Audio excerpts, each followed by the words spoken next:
Hey everyone, ever wonder where those missing emails go? They might be hiding in your Gmail spam folder. Let me show you how to check it. First, open your web browser, type gmail.com in the address bar, and log into your Gmail account.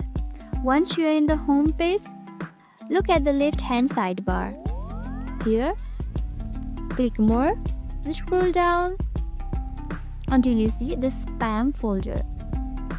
Click on spam folder and you'll see all the emails that has flagged as spam. If you find an email that shouldn't be here, open it and click the not spam button and it will move back to your inbox. To avoid missing important emails, check your spam folder regularly, especially if you are waiting for something crucial.